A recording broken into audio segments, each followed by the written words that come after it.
మహిళలు స్వయం ఉపాధి సాధించాలనే ఉద్దేశంతో మహబూబ్ నగర్ శాసనసభ్యుడు శ్రీనివాసరెడ్డి నవరత్నాలు పేరు మీద 5,000 మందికి ఉచితంగా శిక్షణ ఇప్పించడం ఎంతో అభినందనీయమని రాష్ట్ర పశుసంవర్ధక శాఖ మంత్రి వాకిటి శ్రీహరి అన్నారు. జిల్లా కేంద్రంలో సెట్విన్ ద్వారా వివిధ వృత్తుల్లో దాదాపు 500 మంది మహిళలకు స్వయం ఉపాధి పొందేందుకు ఉచిత శిక్షణ ఇచ్చారు. శిక్షణ పూర్తి చేసుకున్న మహిళలకు మంత్రి సర్టిఫికెట్లు అందజేశారు. ఈ సందర్భంగా మాట్లాడుతూ మంత్రి అవకాశాలు ఇచ్చినప్పుడు సమాజం కోసం ఏదో ఒకటి చేయాలని, అప్పుడే భవిష్యత్ తరాల వారు మనలను గుర్తుంచుకుంటారని అన్నారు.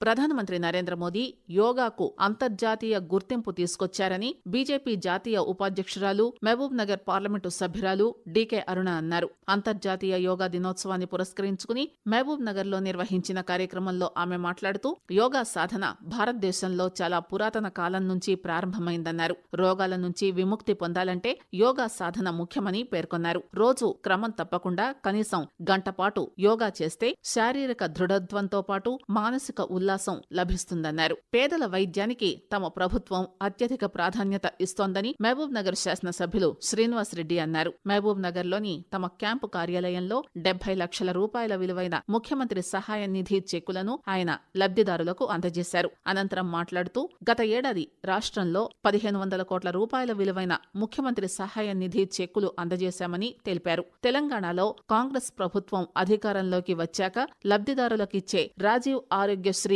వైద్య సహాయాన్ని 10 లక్షల రూపాయలకు పెంచినట్టు శ్రీనివాసరెడ్డి చెప్పారు. రిమాండ్కు తరలించే సమయంలో తీవ్ర నేర ప్రవృత్తి ఉన్నవారికి మాత్రమే సంకెళ్లు వేయాలని, రైతులు, విద్యార్థులు, చిన్న చిన్న నేరస్తులకు సంకెళ్లు వేయకూడదని సెంట్రల్ జోన్ ఐజీ సత్యనారాయణ ఉమ్మడి మహబూబ్ నగర్ జిల్లా పోలీస్ అధికారులకు సూచించారు. మహబూబ్ నగర్లోని జిల్లా పోలీస్ కార్యాలయంలో ఉమ్మడి పాలమూరు జిల్లాకు చెందిన పోలీస్ అధికారులతో ఆయన ప్రత్యేకంగా సమావేశమయ్యారు. ఈ సందర్భంగా విలేకరులతో మాట్లాడుతూ ఆయన అలంపూర్, సంగారెడ్డి సంఘటనలో రైతులను రిమాండు చేసే సమయంలో పోలీస్ అధికారులు సంకెళ్లు వేయడం దురదృష్టకరమన్నారు. ఇలాంటి సంఘటనలు పునరావృతం కాకుండా పోలీస్ అధికారులు జాగ్రత్తగా ఉండాలన్నారు. నూతన బిఎన్ఎస్ చట్టం ప్రకారం పోలీసులు నడుచుకోవాలని ఐజీ సత్యనారాయణ సూచించారు. అంతర్జాతీయ యోగా దినోత్సవాన్ని పురస్కరించుకుని తిరుమల తిరుపతి దేవస్థానం టీటీడీ ఆధ్వర్యంలో జిల్లా కేంద్రంలోని శ్రీ సరస్వతి శిశు మందిర్ ఉన్నత పాఠశాలలో విద్యార్థులకు యోగా శిక్షణ కార్యక్రమాన్ని చేపట్టారు.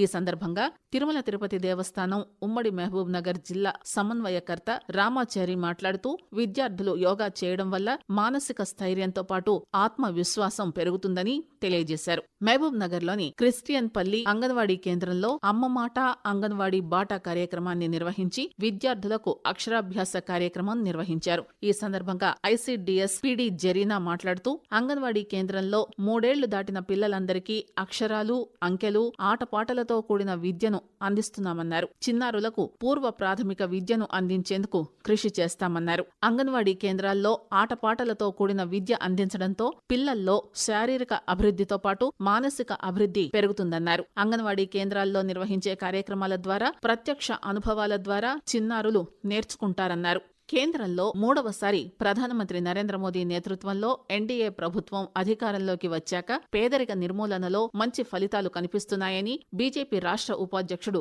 ప్రభాకర్ వెల్లడించారు. ఈ 11 ఏళ్లలో సుమారు 27 కోట్ల మంది తీవ్ర పేదరికం నుండి విముక్తులయ్యారని, ఒక్క అవినీతి ఆరోపణ లేకుండా 11 ఏళ్ల పాటు దేశాన్ని పరిపాలించిన ఘనత ప్రధానమంత్రి నరేంద్ర మోదీ నాయకత్వంలోని ప్రభుత్వానికే దక్కుతుందని ఆయన పేర్కొన్నారు. మహబూబ్ నగర్ నియోజకవర్గం హన్వాడ మండలంలోని కొత్తపేట, టంకర, పెద్దదర్పల్లి గ్రామాల్లో పలు అభివృద్ధి కార్యక్రమాలకు శాసనసభ్యులు శంకుస్థాపన చేశారు. అనంతరం టంకర గ్రామంలోని రైతు వేదిక వద్ద పలువురు రైతులకు నాణ్యమైన విత్తనాలను పంపిణీ చేశారు. ఈ సందర్భంగా ఆయన మాట్లాడుతూ విత్తన కంపెనీలు చేసే దోపిడీ నుంచి రైతులను కాపాడుకోవాలనే ఉద్దేశంతో రైతు నేస్తం కార్యక్రమంలో రైతులకు నాణ్యమైన విత్తనాలు అందిస్తున్నామని తెలిపారు.